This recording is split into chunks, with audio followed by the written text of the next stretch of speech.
Hello बच्चों, कैसे हैं आप सब। आज हम करेंगे 8वीं क्लास का हिंदी का चैप्टर 5 चिट्ठियों की अनूठी दुनिया। मतलब इसमें चिट्ठियों के बारे में बताया हुआ है। क्या बताया हुआ है? चिट्ठियों के बारे में बताया। इसमें लेखक जी क्या कहते हैं? पत्रों का बेटा संसार ही निराला था, इसका महत्व भी अलग था। पत्रों का पुराने जमाने में महत्व ही अलग था। मतलब जो काम पत्र कर सकते हैं वो ना तो व्हाट्सएप कर सकता, ना एसएमएस कर सकता, ना फैक्स कर सकता। क्योंकि पत्र एक ऐसी धरोहर होती है, एक ऐसा हार्ड कॉपी होता है जिसको इंसान अपने से संभाल के रखता है। इसलिए पत्र को हमारे लेखक ने क्या बोला है? एक निराला साधन बताया है हमारे संसार का। ठीक है बेटा, जितनी भी राजनीतिक है, साहित्य है, कला है, में विवादों की जड़ पत्र ही होते थे। राजनीति में कोई भी पहले बात कही जाती थी तो नेता लोग पत्र लिखकर ही दूसरे नेता को पत्र डाला करते थे और पत्र से ही जवाब मिला करते थे। जितने भी साहित्य हैं, जितने भी सारे वाद विवाद होते थे पहले पत्र के ही द्वारा मिलते थे। बेटा उर्दू में पत्र को उर्दू में खत कहा जाता है और संस्कृत में पत्र, ठीक है, और इंग्लिश में लेटर बोला जाता है। ठीक है बेटा, आज भी भारत में 4.5 करोड़ रोज पत्र यहाँ से वहाँ सही पते पे जाते हैं। आज भी 4.5 करोड़ पत्र आज भी यहाँ से वहाँ जाते हैं सही पते पर। ठीक है बेटा, इतना समझ आ रहा है बेटा? बेटा पंडित जवाहरलाल नेहरू ने 1953 में ये कहा था कि पुराने टाइम पे पत्र को भेजने का साधन घोड़े हुआ करते थे।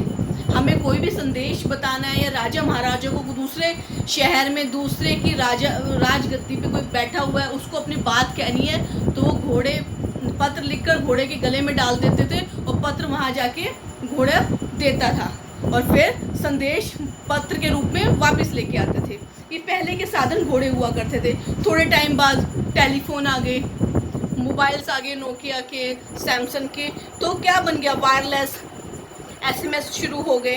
तो बेटा पहली सदी में पत्र का इतना महत्व था कि पत्र के महत्व को देखते हुए पत्र की कला को विकसित करने के लिए, पत्र लिखने की कला को विकसित करने के लिए स्कूल में एक विषय बना दिया गया पत्र को सिखाने का, जिससे कि बच्चों को भी पत्र लिखना स्कूल टाइम से ही आ जाए।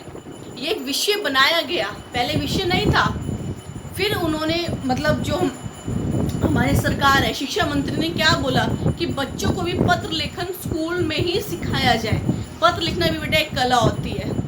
शब्दों को किस हिसाब से मोतियों में पिरोया जाता है और वो पत्र जब कोई सामने वाला पढ़ता है सच में वो उसको 10 बार पढ़ता है फिर भी उसको लगता है अच्छा वो 10 बार नहीं 20 बार पढ़ता है। ठीक है बेटा, तो ऐसे ही आज भी शहरों में तो बेटा व्हाट्सएप आ गए, टिकटॉक आ गया, सब कुछ आ गया, लेकिन जो अभी भी देहाती समाज है वो आज भी चिट्ठियों के भरोसे ही चलता है।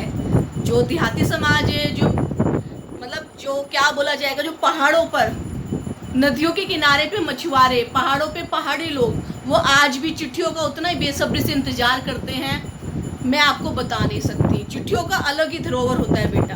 आपके फ़ोन की मेमोरी लिमिटेड होती है, कितने एसएमएस, कितनी फ़ोटो, कितना कुछ रख सकते हो आप? नहीं, फ़ोन गिर गया पानी में, सारा का सारा ख़त्म। लेकिन चिट्ठी एक ऐसा कागज़ का टुकड़ा होता है जिसको आप एक थैले में, एक छोटे से पन्नी में भी डाल के अपनी अलमारी के किसी कोने में आराम से रख सकते हो और सालों साल। ठीक है बेटा?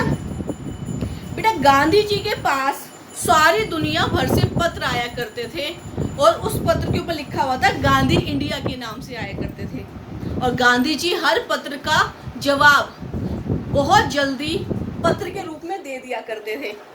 गांधी जी ने इतने पत्र लिखे और अनेकों भाषा में लिखे कि उनके पत्र किताब के रूप में छप गए। उनके पत्र किताब के रूप, उनके पत्रों ने किताब का रूप ले लिया। गांधी जी ने टैगोर जी से, गांधी जी से और नेहरू जी से पत्रों के ही थ्रू वाद विवाद किया था। कब, किस टाइम पे? आज़ादी के टाइम पे। वो आपस में नहीं मिलते थे, वो पत्रों के द्वारा ही वाद विवाद, रहस्य की बातें पत्रों के द्वारा ही की जाती थी बेटा। ठीक है बेटा? बेटा पत्रों का आवागमन बहुत ही पुराना है। आपने गाना सुना है, कबूतर जा जा जा कबूतर जा? वो क्या लेके जाता है? वो चिट्ठी तो लेके जाता है। तो बेटा पत्रों का आना, पत्रों का जाना, ये हमारी परंपरा के टाइम से चलता आ रहा है। और उस इंसान से पूछो जो इस पत्र के भरोसे ही अपनी ड्यूटी करते हैं। कौन? हमारे सैनिक भाई। हमारे जो सैनिक भाई जो कारगिल में है, पहाड़ों पे है, कहीं कहीं उनकी ड्यूटी लगी होती है, वो उन पत्रों के सहारे ही बड़ा बेसब्री से अपने घर वालों के पत्र का इंतजार करते हैं कि हमारे घर वाले पत्र भेजेंगे और हम उसको पढ़ेंगे। और पता है कितने पत्रों को संभाल के रखते हैं अपने। ठीक है बेटा, तो जो सैनिक लोग हैं उनके लिए पत्रों की अहमियत बहुत ही स्पेशल है। बेटा जो ये पत्र है इसकी परंपरा बहुत टाइम से चलती आ रही है। चाहे जो कोई पूंजीपति हो चाहे कोई गरीब हो, पत्र की वैल्यू सेम है। पत्र जितना अहमियत मेरे लिए रखता है उतनी अहमियत वो आपके लिए भी रखता है। बेटा पत्र का इंतजार सबको रहता है।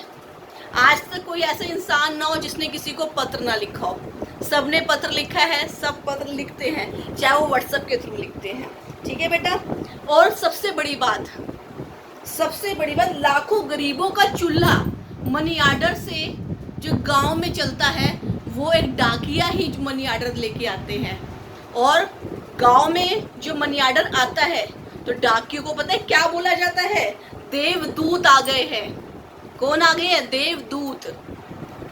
तो बेटा जब किसी का मनी आर्डर आते हैं, जो मनी आर्डर पकड़ाते हैं, तो उनको बड़ा ही स्वागत किया जाता है गांव में कि हमारे बेटे का मनी आर्डर आया है शहर से। तो बड़ा स्वागत होता है उसका, और उसको देवदूत बोला जाता है। किसको? डाकिए को, कि हमारे बेटे का पत्र आया है। यही स्टोरी है बेटा टोटल, कुछ मुश्किल नहीं है। पत्र की अहमियत बताई हुई है चैप्टर में। ठीक है बेटा, नमस्ते बेटा।